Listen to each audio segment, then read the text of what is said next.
CM ఏ శాఖలోనూ జోక్యం చేసుకోరు, మంత్రులకు రేవంత్ రెడ్డి పూర్తి స్వేచ్ఛ ఇచ్చారు. నిన్ననే ఇప్పుడు మరి ఈయన మరి తాపకో మాట మాట్లాడుతాడో నాకైతే అర్థం అవుతలేదు. నేను ఇక్కడ లేరు, నేను పేపర్లో చదివినా, అది ఏ పేపర్ అనేది చూస్తా. ఇంకా ఆయన నిన్న అనుకోండి, నిన్ననో మొన్ననో ఏదో స్టేట్మెంట్ ఒకటి ఉండే, నాకు తెలియకుండా నేను ఇక్కడ లేనప్పుడు జరిగిపోయింది. సినిమా టికెట్ల రేట్ల పెంపుకు సంబంధించినటువంటి జీవో నేను లేనప్పుడు జరిగిపోయింది. సినిమాటోగ్రఫీ శాఖ మంత్రి ఏమో ఈయన లేనప్పుడు జీవో ఎట్లయితుంది అంటే ముఖ్యమంత్రి ఏమన్నా ఇచ్చిండా అనేది అనుమానం వచ్చింది అందరికి. నేను సినిమా ఇండస్ట్రీ గురించి పట్టించుకోవడం ఎప్పుడూ బంద్ చేస్తాను. నేను మొత్తం చెప్పాలి, ఆయన అడిగిందానికి ఒకరు అడిగితే కదా. సినిమా ఇండస్ట్రీ గురించి పట్టించుకోవడం బంద్ చేస్తాను. పుష్ప తర్వాత నేను కొత్త బెనిఫిట్ షోకు సినిమా టికెట్లకు పెంచమని నా దగ్గరికి రావద్దు అని వారం 10 రోజుల కింద కూడా ఏదో టీవీలో ఇచ్చిన. మొన్న ఆ మధ్యలో 2 రిలీజ్ కానీ, నిన్నగాక మొన్న ఒక రిలీజ్ కానీ, రేపు రిలీజ్ కాబోయే కానీ నా దగ్గరికి ఫైల్ రాలేదు. ఆ 2 సినిమాలు కూడా నేను ఎట్టి పరిస్థితి అప్లికేషనే పెట్టుకోవద్దు, నన్ను కలవద్దని చెప్పినా నన్ను ఎవరు కలుస్తలేరు. నన్ను కలుస్తలేరు. వెంకటేష్ పుష్ప 2 సంబంధించిన ఇన్సిడెంట్ జరిగినప్పుడు ఇక ముందు బెనిఫిట్ షో కొత్త రేట్లు ఇవ్వమని చెప్పి అసెంబ్లీలో నేను ముఖ్యమంత్రి గారు ప్రకటించిన మాట వాస్తవమే. కానీ ఆ తర్వాత ముఖ్యమంత్రి గారు సవరించి మేమందరం కూర్చొని మాట్లాడుకొని ఒకవేళ పెంచితే 20% సినీ కార్మికులకు ఇవ్వాలనేది కండిషన్ మీద కొన్ని సినిమాలకు ఇస్తే కోర్టు అబ్జెక్షన్ చేసింది. ఆ సమయంలో నేను హైదరాబాద్లో లేను, మా జిల్లాలో తిరుగుతున్నా. మున్సిపల్ ఎలక్షన్ కాబట్టి జిల్లా మొత్తం నల్గొండ, భువనగిరి 2 జిల్లాలు నేనే చూసుకుంటాను కదా. ఆ సమయంలో జీవో ఇవ్వడం జరిగింది. అంతే తప్ప ఆయన ఇది మంత్రి గారిని చూస్తే జాలేస్తుంది. నా మీద కాదు, మిమ్మల్ని చూస్తే జాలేస్తుంది. 10 ఏళ్ళ అధికారం ఉండి ఒక్క ఎంపీ సీట్ గెలవలేదు నువ్వు. ఈ సిద్దిపేటలో కూడా 2000 మెజార్టీ వచ్చింది. మిమ్మల్ని చూస్తే జాలేస్తున్నాయి. సర్పంచులు 20% కూడా గెలవలేదు మీరు. మా దగ్గర మా ముఖ్యమంత్రి గారు ఏ డిపార్ట్మెంట్లో ఇంటర్ఫేర్ కాడు. ఇది ఒక జాతీయ పార్టీ కాదు. రాజశేఖర్ రెడ్డి లాగా రేవంత్ రెడ్డి గారు కూడా సీనియర్ అయినా జూనియర్ అయినా మినిస్టర్ల డిపార్ట్మెంట్లో ఇంటర్ఫేర్ కాడు. ఆ డిపార్ట్మెంట్ మినిస్టర్ తీసుకునేదే ఫైనల్ నిర్ణయం.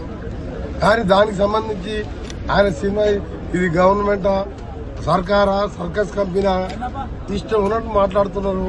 అయినా కానీ వాళ్ళకి సమాధానం ఇవ్వాలంటే మాకు సమయం లేదు, వాళ్ళకేం పని లేదు. పని లేక రోజు అయితే దీనిపైన చాలా రకాలైనటువంటి ప్రచారం అయిన తర్వాత మనం ఏమంటాడంటే ఈయన లేదు మేము అందరం కలిసి ఒకేసారి కూకొని మేము మాట్లాడుకున్నాం, ముఖ్యమంత్రికి నాకు తెలిసే జరిగింది అనేది ఈయన మాట్లాడుతూ ఉన్నాడు.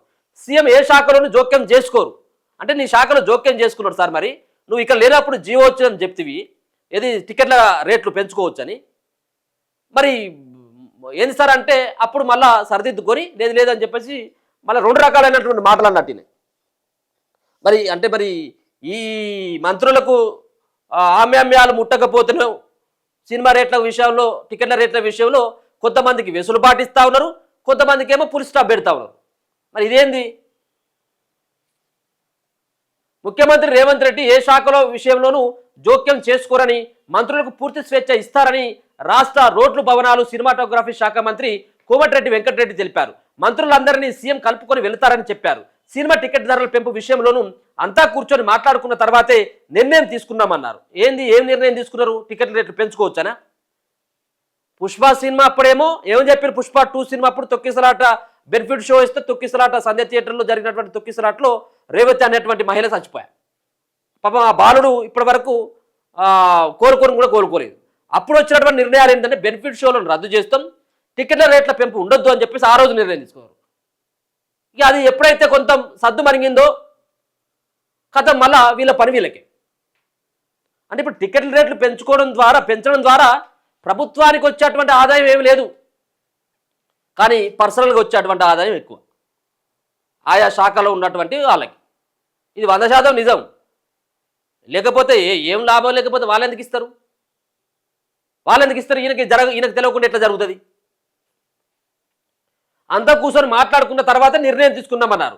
సోమవారం రంగారెడ్డి జిల్లా చేవెళ్ల డివిజన్లో పలు అభివృద్ధి కార్యక్రమాలకు మంత్రి కోమటిరెడ్డి శంకుస్థాపన చేసిన సందర్భంగా ఆయన విలేకరులతో మాట్లాడుతూ సంధ్య థియేటర్ ఘటన తర్వాత టికెట్ ధరల పెంపునకు అనుమతి ఇవ్వబోమని తాను సీఎం రేవంత్ రెడ్డి చెప్పిన విషయం వాస్తవమేనని, అయితే ఆ తర్వాత తామంతా కూర్చొని మాట్లాడుకొని నిర్ణయాన్ని సవరించామని తెలిపారు. ఆహా, ఆ రోజు రేవంత్ చచ్చిపోయినప్పుడు వీళ్ళ మీదకి ఏం రావద్దు కదా, మీరు ఎట్లా బెనిఫిట్ షోకు అనుమతిస్తారు, టికెట్ రేట్లు ఏ విధంగా అనుమతిస్తారని చెప్పేసి మళ్ళీ ప్రభుత్వం పైన తిరుగుబాటు చేస్తారు కాబట్టి లేదని అప్పుడు ప్రకటించడం.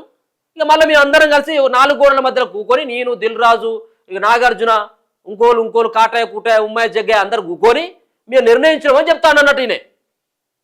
మరి ఇంకో ప్రాణం పోతే ఇప్పుడు సామాన్యులకి అందుబాటులో ఉంటే ఒక ఫ్యామిలీ సినిమాకి పోవాలంటే 5-6 వేలు ఖర్చు, 5-6 వేలు ఖర్చు. టికెట్ల రేటు విపరీతంగా ఎంత దాదాపుగా 20-30% పెంచుకుంటారు. అంటే 100 రూపాయలు ఉన్నటువంటి టికెట్ ఎంత 30% అంటే ఇప్పుడు 130. ఇప్పుడు 1000 రూపాయల టికెట్ ఉన్నట్టు ఉంటే ఇప్పుడు 1300-1500 పెట్టాలి. సో అటువంటి పరిస్థితి ఏర్పడతా ఉన్నది. మేము అందరం కూకొని దాని తర్వాత మళ్ళీ మాట్లాడుకున్నాం మేము అని చెప్పేసి చెప్తా ఉన్నాడు. ఇది సంధ్యా థియేటర్ ఘటన తర్వాత టికెట్ ధరల పెంపునకు అనుమతి ఇవ్వబోమని తాను సీఎం రేవంత్ రెడ్డి చెప్పిన విషయం వాస్తవమే. మరి వాస్తవమైనాక మళ్ళీ ఏమైంది? అయితే ఆ తర్వాత తామంతా కూర్చొని మాట్లాడుకొని నిర్ణయం సవరించామని తెలిపారు. ఒకవేళ టికెట్ ధరలు పెంచాల్సి వస్తే అందులో 20% సినీ కార్మికుల సంక్షేమానికి ఇవ్వాలన్న షరతు పెట్టామని చెప్పారు. అందులో అనుగుణంగానే కొన్ని సినిమాలకు అనుమతులు ఇచ్చామన్నారు. అయితే దీనిపై కోర్టు అభ్యంతరం తెలిపిందని, ఆ సమయంలో తాను హైదరాబాద్లో లేనని అన్నారు.